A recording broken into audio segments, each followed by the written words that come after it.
Assalamualaikum warahmatullahi wabarakatuh. Waalaikumsalam warahmatullahi wabarakatuh.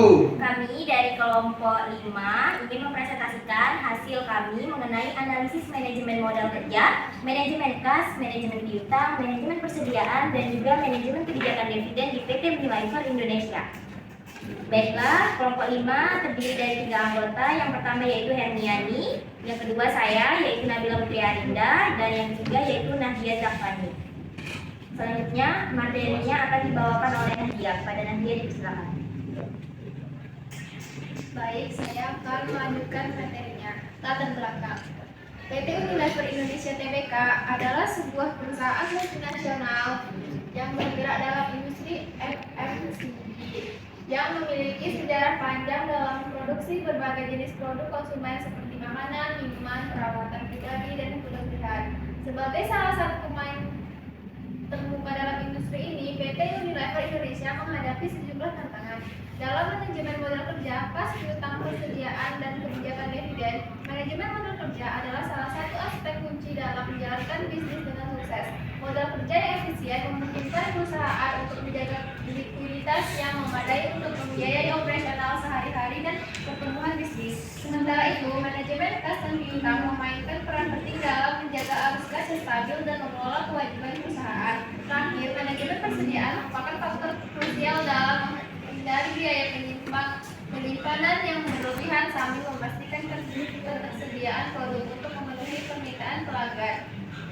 Sejarah singkat, perusahaan didirikan di Indonesia pada 5 Desember 1933. PT Unilever Indonesia Tbk telah tumbuh menjadi salah satu perusahaan terdepan untuk produk kategori food and ice cream, home dan personal care. Rangkaian produknya mencakup brand ternama dan disukai di dunia seperti Pepsodent, Pond's, Lux, Good Boy, Dove, Sunsilk, Clear, Rexona, Vaseline, Rinso, Surf.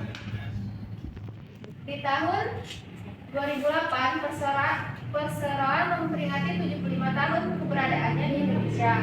Saham Perseroan pertama kali ditawarkan kepada masyarakat pada tahun 1981 dan tercatat di Bursa Efek Indonesia sejak 11 Januari 1982. Pada akhir 2007, saham Perseroan menempati peringkat ke-10 kapitalisasi pasar terbesar di Bursa Efek Indonesia. Selanjutnya, manajemen modal kerja di PT Unilever Indonesia Tbk. Sebagai perusahaan industri, PT Unilever Indonesia Tbk menghadapi kebutuhan modal kerja yang substansial.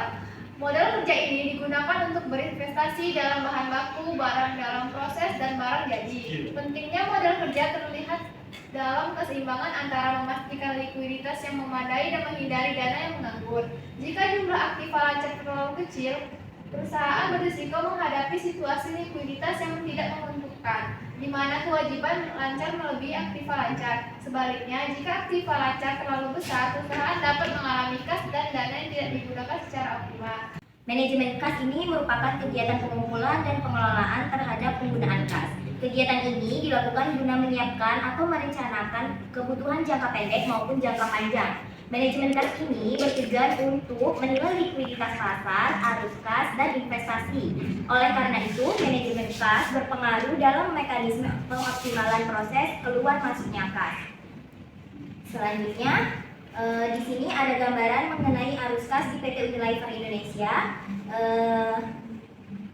yaitu ada arus kas berasal dari aktivitas operasional, arus kas aktivitas investasi, dan arus kas aktivitas pendanaan. Nah, arus kas aktivitas operasional ini ada arus kas masuk dan arus kas keluarnya. Arus kas masuknya itu berasal dari penerimaan pelanggan, yaitu berupa uang yang diterima dari penjualan produk atau layanan kepada pelanggan.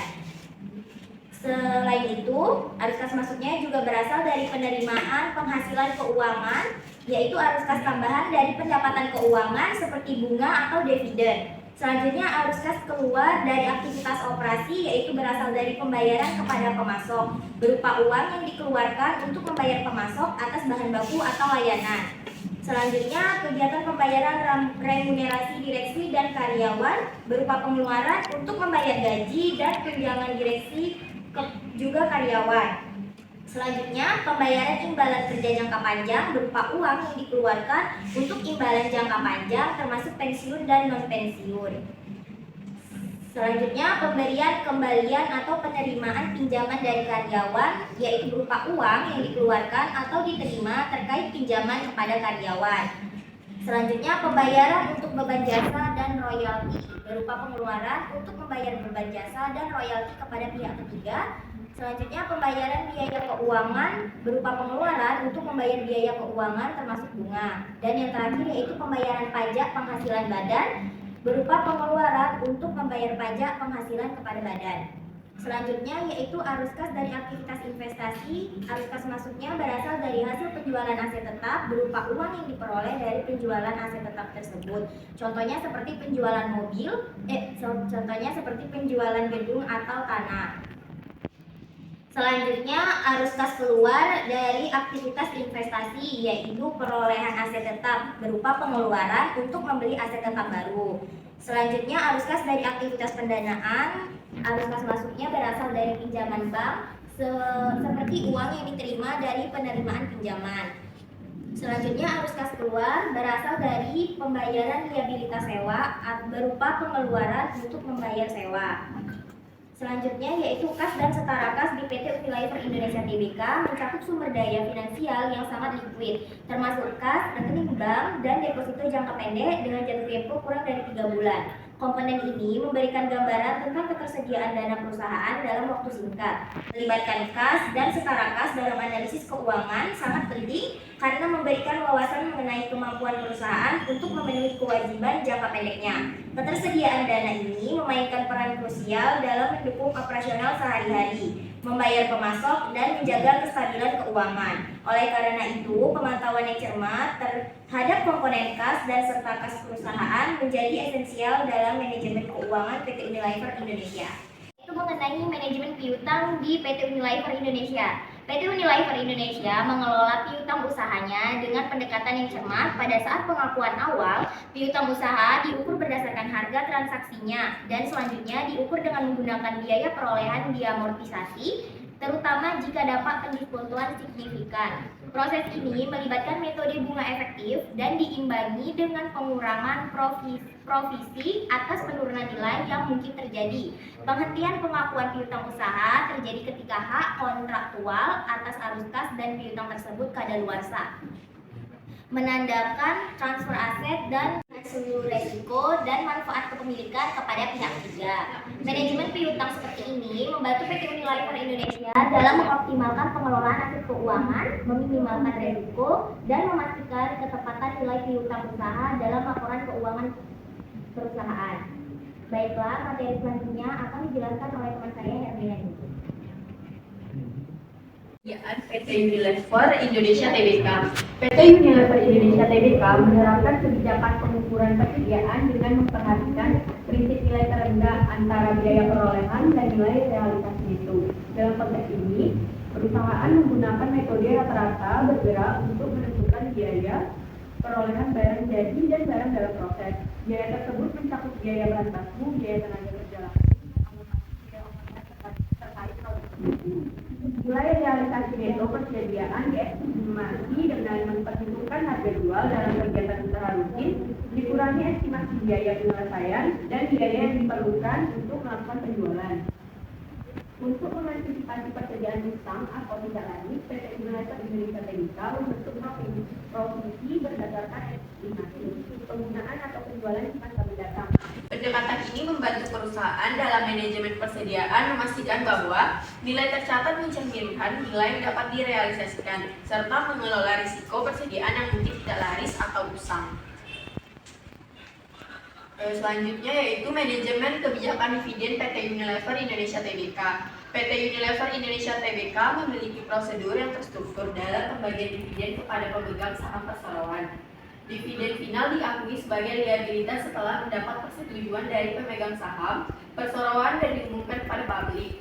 Menurut anggaran dasar perseroan, pembayaran dividen dapat disetujui dalam rapat direksi dan dewan komisaris. Pembayaran dividen final kemudian disahkan dalam rapat umum pemegang saham tahunan. Dividen yang belum dibayarkan dianggap sebagai utang. Lain-lain perseroan melaksanakan penghapusan utang dividen. sejalan dengan ketentuan anggaran dasar yang menyatakan bahwa yang dijadikan dividen namun tidak diambil setelah 15 tahun menjadi milik perseroan. Pengelolaan kebijakan dividen ini mencerminkan komitmen perseroan untuk memberikan imbal hasil kepada pemegang saham, sekaligus mematuhi peraturan dan kebijakan internal yang telah diterapkan. Pendekatan ini juga memastikan keseimbangan antara kebutuhan investasi perusahaan dan kepentingan pemegang saham dalam menerima pengembalian atas investasi mereka. Selanjutnya saya kembalikan kepada moderator. Baiklah, kesimpulan dari materi ini yaitu pengelolaan modal kerja, kas, piutang, persediaan, dan kebijakan dividen di PT Unilever Indonesia mencerminkan strategi yang matang dalam menjaga keseimbangan dan keberlanjutan keuangan perusahaan. Dalam manajemen modal kerja, perusahaan memahami pentingnya likuiditas dan efisiensi penggunaan dana untuk menghindari resiko likuiditas yang merugikan. Penurunan perputaran modal kerja seiring waktu menunjukkan tantangan dalam mempertahankan efisiensi dalam menggunakan aset lancar. Manajemen kas yang membahas arus kas masuk dan keluar dari aktivitas operasi, investasi, dan pendanaan juga melibatkan sejumlah bank dan deposito dalam mata uang yang berbeda, mencerminkan upaya diversifikasi dan pemantauan likuiditas yang cermat. Nah, manajemen piutang berfokus pada keberlanjutan arus kas melalui pendekatan pengakuan dan penghapusan utang secara efektif. Sementara itu, manajemen persediaan mengadopsi metode perataan bergerak untuk mengukur nilai terendah antara biaya perolehan dan nilai realisasi neto dengan penekanan pada estimasi harga jual, biaya perolehan dengan menekankan pada estimasi harga jual dan biaya penyelesaian. Terakhir, yaitu kebijakan dividen yang diakui sebagai liabilitas menunjukkan komitmen perusahaan terhadap transparansi dan kesehatan keuangan. Dengan kebijakan penghapusan utang dividen sesuai dengan anggaran dasar, secara keseluruhan, pendekatan holistik dalam manajemen keuangan mencerminkan upaya PT Unilever Indonesia dalam menjaga keseimbangan antara likuiditas, efisiensi, penggunaan dana, dan pencapaian tujuan keuangan perusahaan. Baiklah, itulah tadi presentasi dari kelompok kami mengenai analisis tentang manajemen modal kerja, manajemen kas, piutang, persediaan, dan juga kebijakan dividen di PT Unilever Indonesia. Kami ucapkan terima kasih kepada teman-teman yang sudah mendengarkan mengenai materi ini. Jika ada kekurangan, saya berikan kesempatan untuk bertanya. Sebelumnya saya Yusuf Ramadan dari kelompok 11 ingin bertanya, bagaimana PT Unilever Indonesia menetapkan pembayaran dividen interim? Di sini saya akan menjawab pertanyaan dari Rama dari kelompok 11, yaitu bagaimana PT Unilever Indonesia menetapkan pembayaran dividen interim. Dividen interim adalah dividen sementara atau dari laba bersih yang dibayarkan pada pemegang saham sebelum pembagian laba tahunan perusahaan dan ditetapkan dalam RUPS. PT Unilever Indonesia yang akan membagikan dividen interim senilai Rp 3,319 triliun atau Rp 87 per saham dari laba bersih untuk tahun buku yang berakhir 31 Desember 2020. Akan membagikan dividen interim senilai Rp 3,319 triliun atau Rp 87 per saham dari laba bersih untuk tahun buku yang berakhir 31 Desember 2020. Dividen interim akan dibagikan kepada pemegang 38,15 miliar lembar saham Unilever yang namanya tercatat dalam daftar pemegang saham per 2 Desember 2020. Dengan ini diberitahukan kepada para pemegang saham bahwa berdasarkan keputusan rapat direksi, perusahaan pada 20 November telah memutuskan pembagian dividen interim untuk tahun buku yang berakhir 31 Desember 2020. Tulis manajemen UNVR atau Unilever dalam pengumuman resmi yang dikutip pada Senin 23 bulan 11 2020. Pembagian dividen interim berasal dari saldo laba periode 37 Juni 2020. Pada periode tersebut Unilever mencatat laba bersih senilai 3,62 triliun. Adapun batas akhir tenggat percantuman dalam daftar pemegang saham yaitu 2 Desember 2020 dan pelaksanaan pembayaran dividen interim 17 Desember 2020. Saya Eka Rohani ingin bertanya, yang pertama, apa faktor-faktor yang dapat mempengaruhi margin keuntungan PT Unilever? Baiklah, saya akan menjawab pertanyaan dari Eka mengenai apa faktor-faktor yang dapat mempengaruhi margin keuntungan PT Unilever. Margin keuntungan PT Unilever dapat dipengaruhi oleh faktor-faktor seperti fluktuasi biaya bahan baku, persaingan pasar, dan kebijakan harga. Strategi manajemen biaya dan inovasi produk menjadi kunci dalam mempertahankan dan meningkatkan margin keuntungan. Baiklah, itu jawaban dari saya. Bagaimana saudara Eka? Apakah puas dengan jawaban saya? Baiklah, perkenalkan saya Malik Fikri, perwakilan dari kelompok 4. Saya ingin bertanya, apakah terdapat dampak signifikan terhadap hubungan perusahaan dengan pemegang saham akibat kebijakan penghapusan utang dividen setelah 15 tahun ke depan? Saya akan menjawab pertanyaan dari Arif. Apakah terdapat dampak signifikan terhadap hubungan perusahaan dengan pemegang saham akibat kebijakan penghapusan utang dividen setelah 15 tahun? Jawabannya adalah dampak kebijakan penghapusan utang dividen setelah 15 tahun terhadap hubungan perusahaan dengan pemegang saham bisa menjadi subjek evaluasi intensif. Hal ini dapat menciptakan pertanyaan kritis tentang transparansi, keadilan, dan komunikasi perusahaan dengan pemegang saham. Penghapusan dividen setelah 15 tahun dapat dianggap sebagai tindakan yang kurang menghargai prestasi jangka panjang pemegang saham, mengakibatkan potensi ketidakpuasan atau keraguan terhadap kebijakan distribusi laba perseroan. Sekian yang dapat saya sampaikan. Apakah puas dengan jawabannya? Baik, terima kasih. Baiklah, itu dia presentasi dan juga tanya jawab dari kelompok kami. Kami akhiri presentasi ini. Terima kasih kepada partisipan yang sudah memberikan pertanyaan. Saya ucapkan terima kasih. Wassalamualaikum warahmatullahi wabarakatuh.